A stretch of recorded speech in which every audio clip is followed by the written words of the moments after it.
Bon, belé, partout dans le monde, partout où vous êtes, partout où vous êtes, Elengi Combat TV, vraiment. Bonjour, bonsoir, on va abonné, Elengi Combat Congolais TV. Bonjour à mon boss, on a appelé ça vraiment un pandi. Bonjour à mon boss, JP Kiama. Je salue mon boss, Balobi, boss des boss, Babi, JP Kiama. Bonjour, on a Elengi Combat Congolais TV, vraiment. Maman Lazana, chaîne de chaque topo, il y a pas de JP Kiama, il y a boss des boss, il y a danger. Donc, on va s'entendre dans la zaki. Ya boss na biso JP Kiama nzambe na ngai ba boss bazali ba boss bazali JP Kiama le boss des boss. Napesi d'abord bonjour te ba mbote belé na mo boss JP Kiama wana na kozangisa ote donc na ko lekate sana napesa mo boss JP Kiama boss des boss. Maman 5e vitesse na papa Roger bazali vraiment très important na vie ya Karine Mokonzi. Voilà, on va expliquer bien pourquoi. Mbote ba papa ba maman bandeko. Mbote ba rando na ba randonnette. Mbote bato balinga rando na ba oyo balinga rando te. Mbote ba jeune garçon na ba jeune fille. Mbote bana mike na ba bébé. Mbote ba Sainte Honorine, Sainte Thérèse, Sainte Ingrid Kabongo. Bon, papa Roger na maman 5e vitesse ndenge na lobi baza très important na vie ya Karine Mokonzi o ya media. Mais liboso avana kota na likambo ya bango na lingna lo bana likamba moke Cynthia Wadol akomaki déjà pour l'équipe nationale. En tout cas alingi bino nyonso malamu a souhaité bino ba bonne chance pour kinde musika mais ye bato mosusu alingi susu kozala pembeni na bango te. Wana ezali kaka façon de parler parce que faut respecter yaya na ye ya famille Pamela Shekola. Pour famille eza sacré. Bon, tozongi na makambo ya maman 5e vitesse na papa Roger. Baza bato moko bakutana na Karine Mokonzi te. Basolola na Karine Mokonzi te, mais bazala bafana bakoma ba famille bakoma niveau moko tukoki koexplika yango te. Voire même batia même mbongo oyoyo ezalaki na cotisation epai ya Myriam Mokonzi. Donc babanda kala qu'on s'intéressait na Karine Mokonzi bazala na souci ya Karine Mokonzi banda kala ezalaki te po basala site nde bazwa eloko non bazala na souci na ye avant basala site. Soko tali ba site na bango bien okomona babesusu okomona ebanda kala mingi te okomona makambo yango mpe ebanda vraiment kala te mais bazala na nsima ya Karine Mokonzi ça fait longtemps. Mais nazolobela wana te eloko mpenza nazolobela baza très important na vie ya Karine Mokonzi. Pourquoi?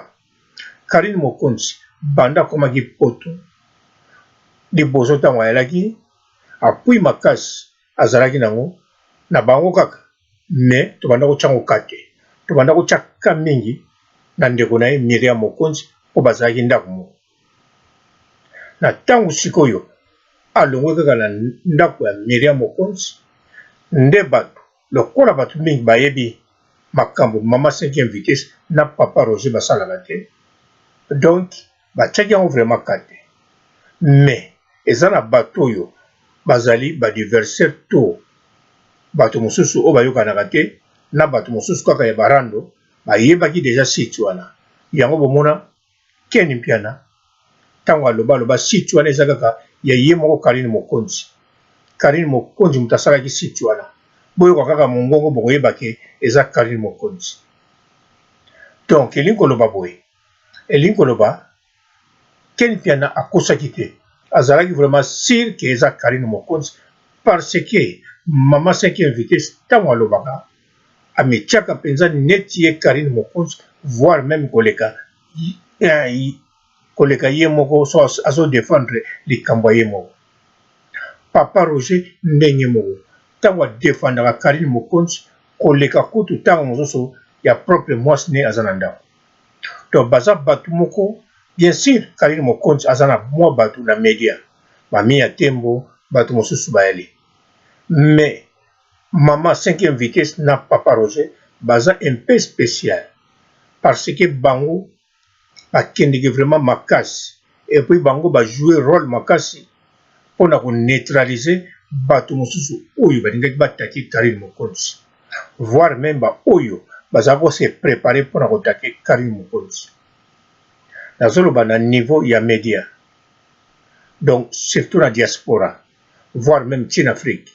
Bien sûr, Karine Mokonzi aza sikoyo na bacharge bagene babimaki, mais maman 5e vitesse na papa Roger bango basalaka vidéo presque chaque jour. Donc tant balobelaka balandaka moindre détail ya makambo oyo ezo vivre na Karine Mokonzi selon ndenge bazwilango na média, selon mpe ndenge bayokeli, et puis bapasaka ta na bango ya koexamine baarchive na vie ya Karine oyo eleka kala soki moto alobi mabe to malamu. Donc baza bato moko à part kolinga Karine Mokonzi, à part koluka baide financièrement aussi basala yango, mais bazwaka ta na bango mpenza ya kotravailler mpo kozwa temps ovanda na ordinateur olukaka bavideo ya kala eza mosala na 1 heure deja bakofuta combien si moi soko koloba même soki na YouTube bakozwa mbongo to bakozwa te. En tout cas ekokani te na likambo bango basalaka na muro bazana, voire même na baprojet oyoyo ya kosangisela mbongo mpona kozwila Karine Mokonzi ndako mpe kopesaki mbongo na mwa. En tout cas basala yango na motema moko. Bien sûr ngai na mama 5e vitesse esimbaka te, bon ngai nalingaka ye, mais ye lokola alingaka Karine Mokonzi makasi, nga sikoyo bakote mosusu nalobaka makambo ya Karine Mokonzi na ndenge moko ya kokosepela nango te, Karine Mokonzi mpe akokosepela nango te. C'est tout à fait normal. Ndenge moko mpe ere moko nakomisaka Karine Mokonzi bakokosepela nango, yango moni mama 5e vitesse pa na nga azalaka na nga kebakeba, voire même badirect na ye nga natalaka yango susu te, nazelaka soki asilisi nsima nga nakoti na video mpo bavideo na ye natalaka yango presque chaque jour, mais nazelaka asilisa mpo soki nakoti ayebi mbala moko ezali ngai mpo ye mpe alandaka nga. Donc ndenge nazosala video akolanda yango mpe akozwa faux compte na ye wana akotya commentaire. Mais mama 5e vitesse na papa Roger bazali bato minene, bato akonéglige te na Karine Mokonzi oyo na ndenge sérieux. Bien sûr Karine Mokonzi ntango azalaki na Congo, équipe nationale ezalaki eloko monene mpa na ye, ndenge mpe bato équipe nationale Karine Mokonzi azalaki moto monene mpo na bango. Mais lelo Karine Mokonzi aza na diaspora, même équipe nationale ndenge ezongi bongo mwa ndambo, même na baangelika madele na ndenge baye, mais Karine Mokonzi azali na diaspora, Karine Mokonzi azali na mikili. Donc bato oyo bakoki kopuye ye na makasi na ndenge somo oyo mpenza bakoki kosala koleka bato nyonso. En tout cas ezali mama 5e vitesse na papa Roger, bango baza mpenza na baméthode ebele oyoyo ekoki komatisa motu, ekoki kokitisa motu, ekoki koyede motu anange bien na mai, mpe ekoki kodindisa motu na mai oyebi konange me omeli mai odindi. Donc baza na baméthode ya kosakana te koleka bandeko na biso mosusu neti bamia temo bato mosusu, mpo nga natalaka vraiment bamisusu wana mingi te. Natalaka oyo ya mia temo, natalaka oyo ya mama 5e vitesse, natalaka ya papa Matondo. Donc yango wana mama 5e vitesse na papa Roger badérapage ezalaka nango mpe, mais nyonso wana ezali méthode ya kotake mpe ya koneutraliser adversaire. Surtout papa Roger selon ye nakanisa azala même na armée ou bien likambo bongo. Mama 5e vitesse bon ye asalaka na ye na Congo mpe azalaki na makambo na banda kosala tokoteka to likambo moko boye, mais baza bato moko bamaîtrisa vraiment vie ya Karine bien, bayebi ndenge kosunga Karine bien même à distance. Baza na bango mpe na société ke bakoma pembeni to Karine alinga bango o aboya bango, mais bango baza kaka na souci Karine atika bango balinga ye ndenge balingelaka ye. Yango wana Karine Mokonzi aza mpenza na pui ya makasi na bato wana mibale sima oyo bakisa ba mi ya temo okiti na papa matondo sima olandi ba misusu wana bon lokola ba misusu wana na talaka penza ba site de pourtant eza moke na mokili par jour et puis il faut na sala makambo susu surtout lokola tozana ke fona saka na mingi alors donc na landaka mingi mama 5e vitesse parce que wana na boyo kama na téléphone na tina lito to na voiture ezolo bana bafle ya voiture na landaka be papa matondo donc na landaka pe nani yo miatemo do ba wana nde na landaka mingi sima na landaka ba charge ya Karine na Congo na landaka pe Zini Kumi na Nicolas Mokonzi donc na landaka ba tu wana nyonso mais na minute oyo to mata to kita ba oyo 2019 oyo ba oyo ba neutraliser batu pe ba kimisi batu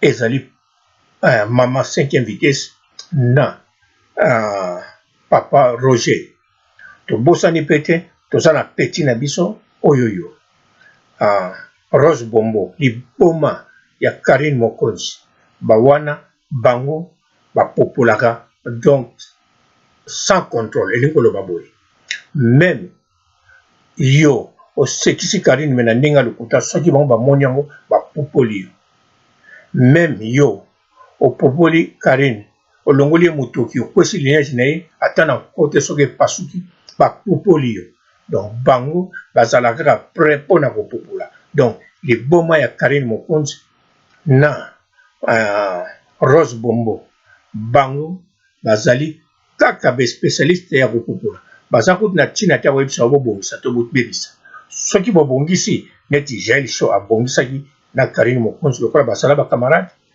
les boma ya Karine Mokonzi Rose Bombo ba comprendre balobi oki basala ba camarade lokola tonto Juvenal alingina ko bongisa te to likamyo zoleka ba bengi mbala moko sans ko wumisa mabundi donc bango nde baza différent mais sikoyo mama 5e vitesse na papa Roger bango baza ba professionnel na ndenge ya ko maîtriser pe ko aider vie ya Karine Mokonzi yango wana Karine Mokonzi soki a négliger bango en tout cas et que la problème to bato ya Karine Mokonzi soki bazo négliger bango en tout cas et que ça likamoko ya monene nazolo babongo te parce que ngana za piri bango non sina lobiki mama 5e vitesse alingane kutonga te papa Roger ne na yebite papa Roger nandimi te ke alinganga ite mais nandimi pete ke alinganga mais na za sir amona ke makambo ngana salaga ezala ngo logique mama 5e vitesse ayinanga pete